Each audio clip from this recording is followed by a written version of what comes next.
হযরত ইব্রাহিম আলাইহিস সালাম সফরে রওনা দেন।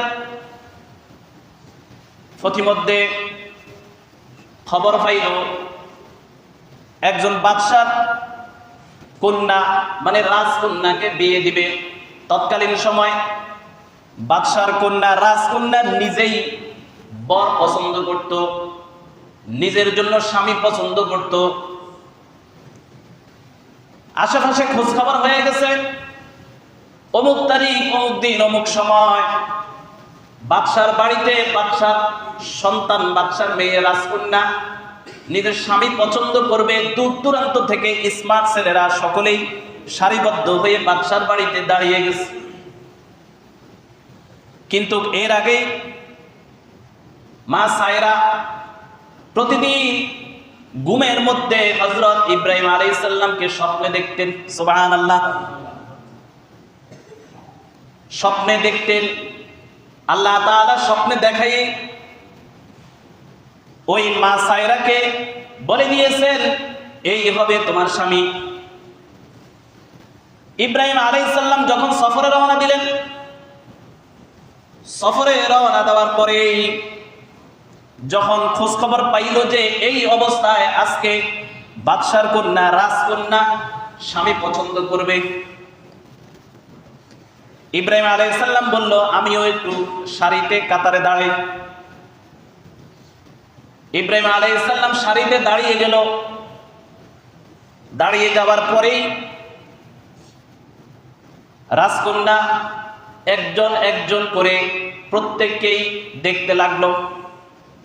আশেপাশের স্মার্ট যারা দাঁড়িয়ে আছে ওই যুবকেরা হযরত ইব্রাহিম আলাইহিস সালামকে দেখে হাসাহাসি করতেছে।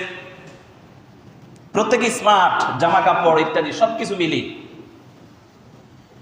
সেখানে ইব্রাহিম আলাইহিস সালামের পোশাকাদি দেখে হাসাহাসি করতে লাগলো, একে নাকি রাজকন্যা পছন্দ করবে। রাজকন্যা হযরত ইব্রাহিম আলাইহিস সালামকে যে প্রতি রাতে স্বপ্নে দেখে এটা কে জানে। একজন একজন করে দেখতে দেখতে যখন সর্বশেষ হযরত ইব্রাহিম আলাইহিস সালামের চেহারার দিকে চোখ পড়ল, তখন বলল যে এই তো আমার স্বপ্নের পুরুষ। ইব্রাহিম আলাইহিস সালামকে পছন্দ করলো এবং দুমদাম করে বিয়ে হলো। বিয়ে হওয়ার পরে ইব্রাহিম আলাইহিস সালাম বলল ওগো বিবি, আমি তো সফরে রওনা দিয়েছি। বলে যে আপনার সাথে আমি সফরে যাব। সফরে যাওয়ার পথে ইয়েমেন শহরে এক বাদশা আছে। সেই বাদশা হলো দুচরিত্র বাদশা। বাদশার নাম হলো বাদশা সামিরি। এই বাদশার কাজ হলো যদি কোনো সুন্দরী মহিলা পায় ওই সুন্দরী মহিলার সাথে কুকর্ম করার চেষ্টা করে। ইব্রাহিম আলাইহিস সালাম নিজের বিবি নিয়ে রওনা দিল। এর আগে একজন সতর্ক করে দিয়েছে সামনে বাদশার সৈন্য সেনা আছে, যদি আপনাকে জিজ্ঞাসা করে এই মহিলাকে বলবেন যে আমার বোন। অনেক সময় দেখা যায় ভাই বোন সফর করলে বাদশা ছেড়ে দেয়। সামনে যাওয়ার পরে বাদশা সামিরির যখন সৈন্য সেনা আটক করলো, আটক করার পর জিজ্ঞাসা করলো এই মহিলাকে, বলে যে আমার বোন। বাদশার কাছে খবর পাঠানোর পরে বাদশা বলল যে তাকে বন্দী করা। বন্দী করার পরে ইব্রাহিম আলাইহিস সালামকে এক কক্ষে এবং মা সায়রাকে বাদশার কক্ষে নিয়ে গেল। নিয়ে যাওয়ার পরে মা সায়রার সাথে সাথে নামাজে দাঁড়িয়ে গেল। 2 রাকাত নামাজ পড়ে আল্লাহর দরবারে দোয়া করতেছে, ইয়া রাব্বুল আলামিন, আমি তো নিশ্চয় একজন নবীর স্ত্রী, আর নবীর স্ত্রী যেহেতু নবীর স্ত্রী ইজ্জতের হেফাজত আপনি করবেন, কিন্তু আমার স্বামীর মাঝে আমার মাঝে একটা দেওয়াল আছে। আপনি যতই আমাকে ইজ্জতের হেফাজত করেন, কিন্তু আমার স্বামী তো অন্য কক্ষে কোনো পুরুষ এভাবেই বিশ্বাস করবে না যে আমি অন্য কক্ষে একটা পরপুরুষের সাথে ছিলাম। আল্লাহ মধ্যখানে যে একটা দেওয়াল আছে, যে একটা বাধা আছে, আল্লাহ আমার স্বামীর চোখের উপর থেকে ওই বাধাটা সরাইয়া আমার স্বামী যেন আমাকে সচক্ষে দেখতে পায়। আল্লাহ তাআলা মধ্যখানের বাধার দেওয়ালটা সরাইয়া মা সায়রা যে কক্ষে ইব্রাহিম আলাইহিস সালাম অন্য কক্ষে থেকে মা সায়রাকে স্পষ্ট দেখতে পায়। যখন মা সায়রা 2 রাকাত নফল নামাজে নিয়ত করলো, ওই বাদশাহ সামিরি দুশ্চরিত্রা বাদশাহ মা সায়রাকে স্পর্শ করতে চাইলো, কিন্তু স্পর্শ করার আগেই ওই বাদশাহ সামিরির হাত পা গুলো প্যারালাইসের মতন একেবারে অবশ হয়ে যায়। এভাবে একবার নয়, দুইবার নয়, তিনবার মা সায়রাকে রিকোয়েস্ট করে মা সায়রা যখন মাফ করে দেয়, তখন বাদশা আগের মতো সুস্থ হয়ে যায়। আবার নামাজের নিয়ত করে, আবার স্পর্শ করতে যায়, আবার আগের মতো এইভাবে হয়ে যায়। তৃতীয়বার যখন আবার স্পর্শ করতে যায়, তখন একেবারেই অবস্থা খারাপ হয়ে যায়, কথা বলার শক্তি পর্যন্ত ছিল না।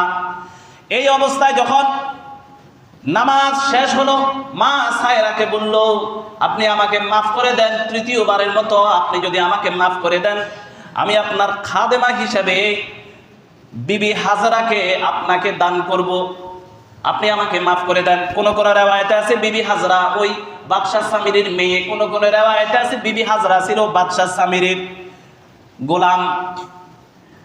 এবং এই অবস্থায় মা সায়রা মাফ করে দিল। মাফ করে দেওয়ার পর বিবি হাজরাকে মা সায়রা খাদেমা হিসেবে দান করলো।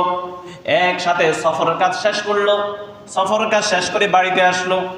দীর্ঘ বছর পরেই যখন সন্তান হলো না, সন্তান হচ্ছে না, তখন বিবি সায়রা ইব্রাহিম আলাইহিস সালামকে পরামর্শ দিল, ওগো স্বামী, আমাদের তো সন্তান হচ্ছে না, আপনি আরেকটা বিয়ে করেন। কি করতে বলছে? বিয়ে করেন। আজকের স্ত্রীরা বলবে? কখনোই বলবে না।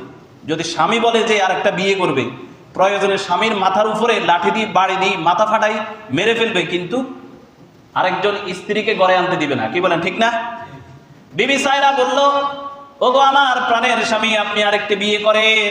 বলে যে তুমি কি বলো? বলে যে না, আপনি আরেকটি বিয়ে করেন, আমি আপনার উত্তরসূরি এবং আপনার সন্তান দেখতে চাই।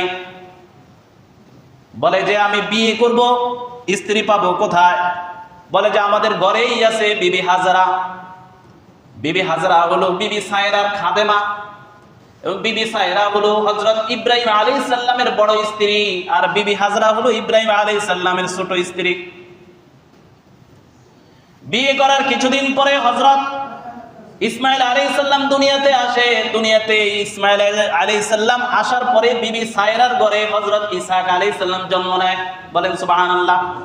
এতদিন সন্তান হয় না, দ্বিতীয় বিয়ে করাইলো। এখন দ্বিতীয় বিয়ে করার পরে বিবি হাজরার ঘরে হযরত ইসমাইল আলাইহিস সালাম জন্মগ্রহণ করেন, এবং বিবি সায়রার ঘরে হযরত ইসহাক আলাইহিস সালাম জন্মগ্রহণ করেন। ইব্রাহিম আলাইহিস সালামের দুই সন্তান ছিল, একজনের নাম হলো হযরত ইসমাইল আলাইহিস সালাম, আরেকজনের নাম হলো হযরত ইসহাক আলাইহিস সালাম। আর ইসহাক আলাইহিস সালামের সন্তানের নাম হলো হযরত ইয়াকুব আলাইহিস সালাম।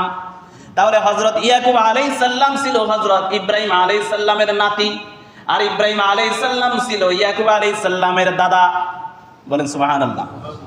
তাহলে সিলসিলা এভাবে হযরত ইসমাইল আলাইহিস সালামকে আল্লাহ নবী বানাইলো, হযরত ইসহাক আলাইহিস সালামকে আল্লাহ নবী বানাইলো, এবং হযরত ইয়াকুব আলাইহিস সালামকে আল্লাহ নবী বানাইলো।